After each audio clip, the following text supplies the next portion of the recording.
नमस्कार दोस्तों, मैं हूं मनोज कुमार और आज के इस वीडियो में हम लोग देखने वाले हैं VBA सीरीज का ऐसा वीडियो जहां पे हम लोग देखेंगे इफ और नॉट को एक साथ यूज करना। जैसे कि मेरे पास यहाँ पे देखिए, आपके पास यहाँ पे मैं स्कोर डालूंगा, यहाँ पे स्कोर डाला और इस स्कोर के अनुसार उसका रिजल्ट जो है यहाँ पे बता देगा। और ये रिजल्ट अगर मैं डिफाइन किया हूँ तो मैं यहाँ पे एक डेटा दिया हूँ और मैं बोला हूँ 80+ डेटा आए तो उसको स्कोर आए तो उसको एक्सेलेंट बोलो, 60 to 80 रहे तो गुड और 40 to 60 रहे तो एवरेज, लेस देन 40 रहे तो उसको बोलो पुअर। तो मैं यहाँ पे डेटा डालता हूँ, यहाँ पे डाला 52, तो इसका स्कोर कैसा होगा, इसका रिजल्ट क्या होगा। देखिए यहाँ पे जैसे ही क्लिक किया यहाँ पे बताया एवरेज है रिजल्ट, ठीक है। यहाँ पे मैंने डाला 82, ओके, देखिए क्या होता है, रिजल्ट आपका ऑटोमेटिक यहाँ पे दे रहा है, ठीक है, एक्सेलेंट दिया हुआ, ठीक है। तो ये सारा रिजल्ट जो है ऑटोमेटिक इसमें किस तरह से आता है वही मैं बताने वाला हूं। और अभी तक आपने मेरा VBA सीरीज का पुराना वीडियो नहीं देखा है तो वो भी देख लीजिए ताकि आपको आसानी से समझ में आए। तो इस VBA सीरीज में मैंने स्टार्ट किया है बेसिक टू एडवांस, इसमें हर एक चीज के लिए मैं बता रहा हूं, एक एक स्टेप बाय स्टेप बता रहा हूं। देखिए क्या होता है अभी यहां पे इस सीट को करने के लिए सबसे पहला काम क्या करूंगा, ठीक है। सबसे पहले मैं एक न्यू सीट पे जाता हूं और यहां एक फ्रेश सीट, सेम डेटा है और इसको करके बताता हूं कैसे किया हूं। पहले इसको मैं करता हूं डिलीट, ओके। चलिए यहां पे मेरे पास न्यू सीरीज है, न्यू सीट है और यहां पे मैं आपको बताता हूं कि ये जो है रिजल्ट किस तरह से निकलता है, ठीक है। तो सबसे पहले मैं बता दूं कि अगर आपको इफ और आज के वीडियो में जो बताने वाला हूं वो क्या बताने वाला हूं, यहां पे मैं आपको इफ का और नॉट का, ठीक है, ये दो फंक्शन के बारे में बताने वाला हूं। अगर आपको पता है तो बहुत अच्छी बात है, अगर नहीं पता है फिर भी मैं रिवाइज कर देता हूं कि इफ कहां पे यूज करते हैं, नॉट कहां पे यूज करते हैं। सपोज मैं यहां पे यूज किया equal to if formula, if formula और इफ फार्मूला में यहाँ पे लॉजिकल टेस्ट, इफ फार्मूला जब भी यूज करोगे ना तो वहां पे लॉजिकल टेस्ट पूछता है। मैं इसी सेल के लिए अप्लाई करता हूं, बस इसी के लिए। तो इसमें जो है जो पहले VBA के थ्रू करेंगे वही चीज मैं नॉर्मल फार्मूला के थ्रू भी बताता हूं, ठीक है। तो इफ का फार्मूला लॉजिकल टेस्ट के थ्रू करते हैं। तो इफ के लिए सपोज मैं ये किया, ये सेल इक्वल टू या ग्रेटर देन कर दिया तो क्या होगा, मैं यहां पे करता हूं if this cell equal to 80। अगर ये सेल जो है 80 है तो क्या होगा, रिजल्ट क्या होना चाहिए, रिजल्ट आना चाहिए, आप जो भी आना चाहिए आप यहां पे लिख दो, एक्सेलेंट आना चाहिए, ओके। आप यहाँ पे एक्सेलेंट लिख। अगर फॉल्स है तो फॉल्स है तो क्या लिखेंगे, डॉट है, उसमें मल्टीपल नेस्टेड इफ का यूज करना पड़ेगा, फटाफट फटाफट एक एक के बाद एक के बाद एक के बाद एक नेस्टेड इफ लगाना पड़ेगा, जो कि पिछला वीडियो मेरा देखे हैं, ठीक है। तो मैं यहाँ पे फॉल्स के लिए मैं यहाँ पे जस्ट ब्लैंक छोड़ देता हूँ और इसको एंटर करता हूँ। देखिए यहाँ पे क्या है, ब्लैंक। तो यहाँ पे अगर मैं 80 पुट करता हूँ तो आपका जो यहाँ पे रिजल्ट क्या आ गया, देखिए रिजल्ट यहाँ पे आ रहा है एक्सेलेंट, ठीक है, क्योंकि यहाँ पे 80 लिया था। अगर मैं इसको लेस देन 80 करता हूं तो क्या होगा, शिफ्ट लेस देन 80 करता हूं तो रिजल्ट नहीं आ रहा है, लेस देन 80 रहा तो 56 तो एक्सेलेंट। तो इस तरह से इफ का फॉर्मूला यूज करते हैं। लेकिन इफ का फॉर्मूला यूज करने के लिए सबसे पहले देखता है कि ये जो सेल आप जो कंडीशन लगाए वो ट्रू है या फॉल्स है, वही देखता है, ठीक है। कोई बात नहीं, मैं आपको बताता हूं ट्रू और फॉल्स के लिए एक और चीज। यहां पे नॉट नहीं, सॉरी, एंड बता रहा हूं, ठीक है। तो यहां पे आज जो फंक्शन बता रहा हूं एंड का, एंड फंक्शन बता रहा हूं, ओके। देखिए तो इफ और एंड के बारे में बता रहा हूं, तो एंड किस तरह से यूज करेंगे वो भी देखिए। तो एंड का क्या यूज है, अब बार देखिए यहां पे मैं बोला कि ये जो है डेटा 60 और 80 के बीच रहा तो गुड लिखो, तो ये कंडीशन किस तरह से ट्रू करेंगे। तो यहां पे अगर एंड फंक्शन यूज करता हूं मैं दो सील में, सपोज मैं इसको रख देता हूं 50 वैल्यू और यहां पे इस सेल का वैल्यू रखता हूं 60, ठीक है। तो 50 60 मैंने रखा यहाँ पे और मैं यहाँ पे आपको बताता हूँ एंड का यूज करना। मैं लिखता हूँ फॉर्मूला AND, एंड, ओके। तो एंड मैं बता रहा हूँ, तो एंड का मतलब क्या हो गया, यहाँ पे एंड जो होगा, एंड क्या बोलता है, अगर मैं बोल रहा हूं ये cell, this cell equal to 50, ये सेल 50 होना चाहिए। नेक्स्ट, अगर ये सेल, ये दोनों का E12 का वैल्यू जो होना चाहिए कितना होना चाहिए, 60 होना चाहिए। अगर ये दोनों करेक्ट है तो आपको यहाँ पे रिजल्ट देगा ट्रू। अगर यहाँ पे एक को मैंने 52 बना दिया तो ये रिजल्ट आ गया फॉल्स। ठीक है, तो ये क्या करता है, मल्टीपल कंडीशन। अगर आपको जो है ये सेल E11 और E12 ये दोनों सेल जो है बराबर रहा, एग्जैक्ट रहा इसके अनुसार, तो दोनों सेल का वैल्यू यहाँ पे ट्रू करके देगा। अगर कुछ रॉन्ग है तो आपको फॉल्स करके देगा।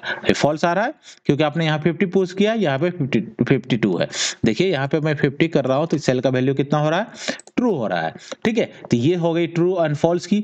अब बात करता हूं इसी में मैं यहाँ पे ग्रेटर देन इक्वल टू कर देता हूं 50, शिफ्ट और यहाँ किया ग्रेटर देन इक्वल टू 50। तो अब देखिए क्या होता है, यहाँ ट्रू बता रहा है, यहाँ पे 52 वैल्यू भी लूंगा तो यहाँ पे ट्रू बता रहा है, यहाँ पे 86 लिया। देखिए तो क्या होगा, यहाँ पे कितना ले रहा हूं, 50 ले रहा हूं और यहाँ पे ले रहा हूं 59। तो अब देखिए क्या हो रहा है, फॉल्स बता रहा है। क्यों फॉल्स बता रहा है, क्योंकि ये फॉल्स क्यों बता रहा है, क्योंकि आपने ये तो फर्स्ट कंडीशन करेक्ट है, ग्रेटर देन 50 है या 50 इक्वल है। E2 क्या है, 60 है, 60 नहीं है तो मुझे यहाँ पे लिखना पड़ेगा 60 से अंदर होना चाहिए, शिफ्ट लेस देन किया। अब देखिए यहाँ पे क्या हो गया, ट्रू हो गया केस। अगर यहीं पे 58 भी डालूंगा ट्रू हो जाएगा, लेकिन 60 डालूंगा तो क्या होगा, फॉल्स हो जाएगा। क्यों, क्योंकि मैंने बोला है 60 से कम होना चाहिए। तो एंड क्या करता है, दो आर्ग्यूमेंट को देखता है और दोनों के ऊपर जो है लॉजिकल टेस्ट करके आपको ट्रू एंड फॉल्स बताता है। तो ये तो हो गई, थोड़ा सा इंट्रोडक्शन मैंने किया इफ एंड के बारे में। अब मैं बात करता हूं इफ एंड को जो है यूज करेंगे किस तरह से, VBA के थ्रू। इसको VBA के थ्रू किस तरह से यूज करेंगे वो देख लीजिए। उसके लिए क्या करता हूं, सबसे पहला काम जो है मैं करूंगा यहाँ पे जाने के बाद वो क्या है, आपको लेके चलता हूं डेवलपर टैब में, और डेवलपर टैब में जाने के बाद विजुअल बेसिस, और विजुअल बेसिस में जाने के बाद मैं करूंगा यहाँ पे इंसर्ट और मॉड्यूल। तो जैसे ही आप इंसर्ट मॉड्यूल कर दिए तो आपके पास जो है इस टाइप का जो है कुछ ब्लैंक रो आ गया। ठीक है, तो जब ये ब्लैंक आता है तो उसके बाद जो है आप क्या करेंगे, तो यहाँ पे सबसे पहले आपका जो प्रोग्रामिंग लिखने का स्ट्रक्चर है वो किस तरह से लिखते हो, सब लिखने के बाद प्रोग्राम का नेम देते हो। तो मैं लिखता हूं इफ अंडरस्कोर, और यहाँ पे एंड की बात कर रहा होता है एंड लिखता हूं, करेक्ट है, ये एंड फंक्शन यूज कर रहा हूं। ओके, तो यहाँ पे ब्रैकेट किया और एंटर किया। अब देखिए क्या होता है, यहाँ पे आने के बाद यहाँ पे लिखूंगा इफ कंडीशन ऑलरेडी फॉर्मूला देख चुके हैं। अब मैं इफ और एंड को एक साथ यूज कर रहा हूं, कोई बात नहीं, तो मैं लगाऊंगा इफ रेंज। रेंज कौन सा है, यहाँ पे देखिए ये रेंज जो है C3, ये रेंज है C3। ठीक है, ये फिर रेंज आ जाएगा डबल कोट के अंदर C3। Okay, C3 equal to, C3 क्या होना चाहिए, C3 का वैल्यू नहीं, C3 dot value, C3 dot value, जो कि अभी आप देख चुके हैं पुराने वीडियो में बहुत सारा बताया हूँ वैल्यू किस तरह से लिखते हैं और इसको किस तरह से आपको डबल कोट के अंदर रखना है। C3 dot value greater than equal to 80, क्योंकि मुझे 80 भी कंसीडर करना है यहाँ पे। ग्रेटर देन इक्वल टू 80 हुआ, देन वैल्यू क्या होना चाहिए, यहाँ पे रिजल्ट आपको क्या शो होना चाहिए, यहाँ पे रिजल्ट क्या शो होना चाहिए, एक्सेलेंट। तो मैं यहाँ पे लिखता हूँ, और इस सेल का जो वैल्यू है क्या है, E3, कहाँ से होना चाहिए, E3 पे, तो वही लिखूंगा यहाँ पे रेंज, और रेंज हो जाएगा यहाँ पे E3। ओके, और यहाँ पे E3 dot value, E3 dot value क्या होना चाहिए, इक्वल टू, और यहाँ पे जब भी आप टेक्स्ट लिखते हो ना, यहाँ पे टेक्स्ट जब भी लिखेंगे वो देखिएगा आपको डबल कोट के अंदर ही लिखना पड़ेगा, और यहाँ पे लिखेंगे एक्सेलेंट। आप जो भी लिखना चाहते हैं अपने अनुसार यूज कर सकते हो। ठीक है, मैंने यहाँ पे लिखा एक्सेलेंट। तो ये हो गया 80 प्लस के लिए, 80 भी होना चाहिए इक्वल टू, देखिए तो ये हो जाएगा E3 का वैल्यू कितना होना चाहिए, E3 का वैल्यू हो जाएगा एक्सेलेंट। ठीक है, अब मैं बात करता हूं इसी में, अगर आपका जो वैल्यू इसके अंदर जो है C3 के अंदर जो है 60 और 80 के मिडिल में हो, मतलब 60 प्लस लेस देन 80, तो उसके लिए क्या करेंगे, यहां पे एक और डालेंगे एल्स। एल्स भी मैं बता चुका हूं पिछले वीडियो में। ठीक है, एल्स का कहा यूज करते हैं, एल्स इफ। ठीक है, इफ नहीं हुआ तो यहां पे लिखेंगे एल्स, एल्स इफ हो गया। ठीक है, okay, else if range, range कौन सा है, C3, range C3 dot value, C3 dot value कितना होना चाहिए, C3 डॉट वैल्यू होना चाहिए यहाँ पे 60 प्लस, मतलब greater than equal to 60। Correct, एक कंडीशन हुआ, इसी में दो कंडीशन 60 टू 80, मतलब दोनों के बीच का होना चाहिए। यहाँ पे तो एंड फंक्शन यूज करेंगे जो कि मैं बता रहा हूं, एंड, क्लियर है, एंड रेंज, कौन सा range, C3 C3 dot value, C3 का वैल्यू कितना होना चाहिए, C3 डॉट वैल्यू इसमें कितना होना चाहिए, लेस देन इक्वल टू होना चाहिए, लेस देन 80।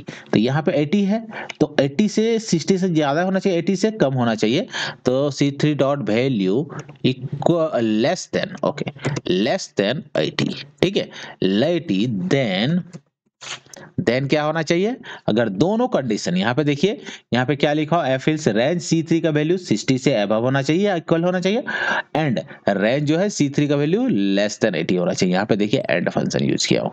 ठीक है, तो एंड फंक्शन क्या करेगा, दोनों का जो है कंबाइन, अगर रिजल्ट ओके रहेगा तभी जो है आपको रिजल्ट देगा, दोनों ट्रू रहा तो। ठीक है, इतना होने के बाद क्या होना चाहिए, रेंज,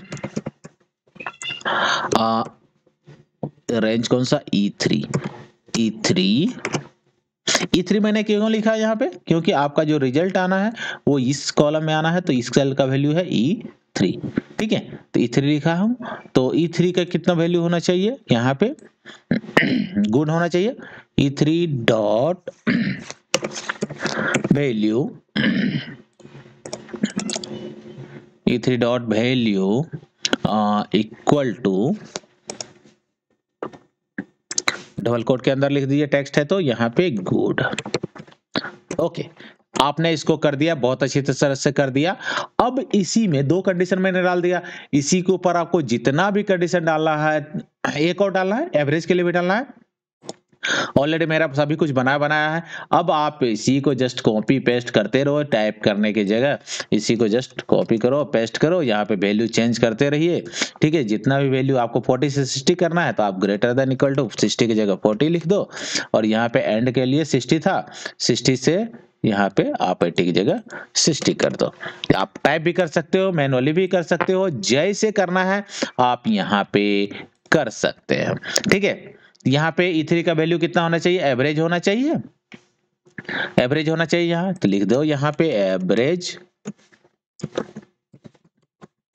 ओके, एवरेज लिख दिया। इतना होने के बाद लास्ट में देखिएगा एल्स, इफ एल्स का मैं जो प्रोग्राम बताया था वहां पे देखिएगा, इफ के जगह एल्स डाला, एल्स इफ, एल्स खत्म भी होना है, एंड इफ खत्म भी होना, तो यहाँ पे एल्स डाल देता हूं, अगर ये नहीं रहा तो क्या होगा। ठीक है, अगर नहीं रहा तो क्या होगा, नहीं रहा तो क्या होगा, range, range E3 dot value, E3 dot value equal to क्या हो जाना चाहिए, लास्ट में पुअर बचा हुआ एक वही हो जाना चाहिए। ठीक है, तो ये कर दीजिए, और यहाँ पे एंड इफ कर दो, एंड इफ, तो ये आपका प्रोग्राम जो है रेडी हो गया। अब देखते हैं ये काम करता है कि नहीं करता है। ठीक है, तो उसको करने के लिए आप क्या करते हो, यहाँ पे जस्ट इंसर्ट बॉक्स से इंसर्ट करते हैं। ठीक है, और यहाँ पे आप इसका नाम ले दीजिए, जैसा भी नाम आप इसको देना है दे दीजिए और इसका टेक्स्ट इस सब में आप एक्सपर्ट हो, आप कर सकते हैं ये सभी चीज़। इसीलिए मैं ज़्यादा टाइम ना लेते हुए इसको स्किप करते हुए आगे की ओर बढ़ता हूँ। ठीक है, जब आप यहाँ पे आ जाओगे तो और इस पे करना है आपको, लगाना है असाइन माइक्रो, और असाइन माइक्रो में एंड इफ का जो अभी प्रोग्राम लिखे थे वो कर दिया। अब देखिए यहाँ पे 56 है, यहाँ पे रिजल्ट पे क्लिक किया, आपको रिजल्ट मिल गया एवरेज। यहाँ पे मैं 30 लिख रहा हूँ, देखिए रिजल्ट पे क्लिक किया, आपको यहाँ पे रिजल्ट मिल गया पुअर। यहाँ पे 89 लिखा, रिजल्ट पे क्लिक किया, आपको लिख गया एक्सेलेंट। तो किस तरह से काम किया नहीं किया, किस तरह से मैंने प्रोग्रामिंग लिखा, क्या प्रोग्रामिंग लिखा, इफ और एंड का एक साथ VBA प्रोग्रामिंग लिखा, वो आपको समझ में आया होगा। ठीक है, फिर भी अगर कुछ डाउट हो तो आप मुझे कमेंट सेक्शन में बताइए। ठीक है, तो इस वीडियो में बस इतना ही, और मिलते हैं कुछ न्यू आइडिया न्यू ट्रिक के साथ नेक्स्ट वीडियो में। तब तक के लिए धन्यवाद, थैंक यू।